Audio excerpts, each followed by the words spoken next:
Did you know that inflammation is not your enemy? I know that's hard to believe with how it seems to be villainized or vaguely referred to in health and wellness conversations, but it's the truth. My name is Stephanie Dunn. I'm a registered dietitian and the founder of Feed Your Intention. I guide women to nourish their wellness and reclaim their wholeness.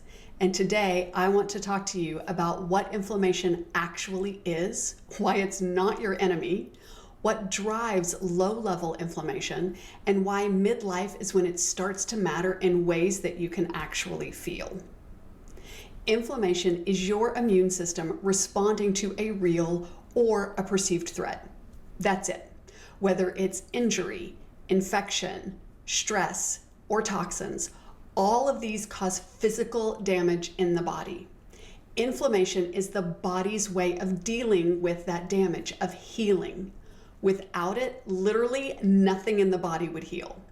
That means that inflammation is protective and even necessary for your health. The issue isn't inflammation itself. It's when the inflammatory response never fully turns off. When your immune system is constantly responding to low-level daily triggers, it stays slightly on like all the time. That persistent background activation is what chronic low-level inflammation is. Acute inflammation is a direct result of an injury or an illness, and it resolves relatively quickly, sometimes on its own and sometimes with help. For example, if you break your arm, that is a clear injury, and you go to the doctor and they set it. Inflammation actually sets in as soon as the break occurs, and it will heal over time. But chronic inflammation doesn't do that. It shows up and it stays there for a long time. Chronic inflammation comes from multiple day-to-day triggers that we may not even be aware of. Here are just some of the things that keep inflammation running in the background of our bodies. Number one is a compromised gut lining, also known as leaky gut. When the gut barrier breaks down, undigested food particles and toxins and microbes more easily pass into the bloodstream. Now, of course, we want the immune system to clear out the toxins or bacteria that get into the body, but we make our immune system's job harder when our gut is leaky and allows more of them to just seep in. If you add to this load any foods to which you have a sensitivity, now you're requiring the immune system to work even harder to manage this bigger workload. The second thing is chronic stress and unresolved emotional stress. Unfortunately, the body can't distinguish between a real or a perceived threat. So while our environment might be causing us stress, whether it's our jobs or our relationships, our bodies respond to the stress caused by our own thoughts and emotions in the same way it does as it responds to those external sources of stress. And any stress that we experience, whether it's from the world around us or if it's coming from our own thoughts, directly activates inflammatory pathways, contributing to that low-level inflammation. The third thing is ultra-processed foods and added sugars. Now, these foods affect the immune system in two ways. The first one is that these foods cause a shift in the gut microbiome.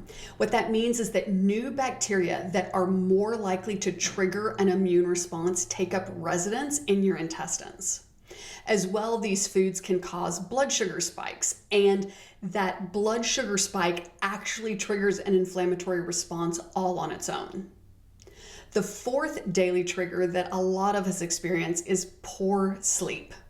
Your body does most of its significant anti-inflammatory repair work when you are sleeping.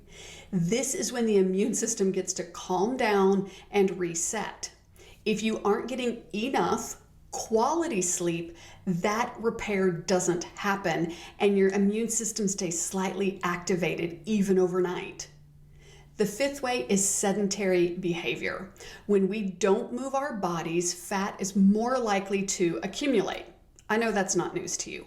However, macrophages, which are part of the innate immune system, get into the fat tissue and they release inflammatory mediators or messengers that activate the immune system. As well, lack of physical activity means that the immune system itself doesn't circulate as much, and real threats are less likely to be noticed in a timely manner. So when we don't move our bodies, we are actually causing the immune system to be triggered in multiple ways. And the last thing is environmental toxins. The more toxins that enter our bodies, the more our immune system gets triggered. Whether that's from the air we breathe, from the water we drink, our clothes and personal care products that we put on our bodies, the household cleaners that we use. The more toxins that we have in and around us, the more the immune system will be turned on in order to handle them. Now, on their own, none of these may have a dramatic effect. I mean, they might for you, depending on how your body responds to them. But when all of these daily triggers accumulate in our bodies day after day, year after year, the impact is real and very significant. For years, your body has likely absorbed these small inflammatory triggers. You probably felt fine, or at least fine enough, and didn't even notice that this low-level inflammation was hanging out. But in midlife, this is not news to you either, the body starts to change. Our cells shift from building and repairing, which is known as the state of anabolism, into actually a breaking down state, which is the state of catabolism. What you experience, without these technical words, is muscles that seem to just evaporate overnight, recovery that takes longer than it used to, and fewer resources to handle the stressors that you experience. That cellular resiliency that handled these immune system triggers isn't as robust as it used to be. The buffer between the inflammation and your awareness of it thins, and you start to experience the symptoms in real time. Maybe that's fatigue that sleep doesn't fix, or brain fog. Maybe you have new joint discomfort or skin changes, hormonal symptoms, or bigger emotions. These aren't necessarily a result of a new problem, although they could be, but they could also be the accumulated cost of what your body has been quietly managing, maybe for decades. While this might make going through perimenopause and into postmenopause feel disheartening, the really great news is that your body actually is not broken. It's not falling apart. Your body is just communicating more clearly than it was before that the inflammatory load that you've been carrying is now more than you can handle. The good news is that this reality, these symptoms that you are experiencing, don't have to be a forever thing. You can take real, meaningful steps to reduce the chronic, unnecessary inflammation caused by the triggers that I mentioned. And when you do, your body's resources can then go toward handling any real threats that show up, whether that's an injury or an illness. And in the process, you will calm down your immune system so that it will not be quite so trigger happy with certain foods or with allergies season whenever the pollen starts showing up. Reducing your chronic inflammation is not only helpful to your symptom load, but it's also a significant step toward managing one health marker that affects a lot of women for the first time ever in midlife. And I'm going to talk about that in next week's video. So be sure to hit the like button and subscribe so you don't miss it. After all, you deserve to nourish your wellness and to reclaim your innate wholeness.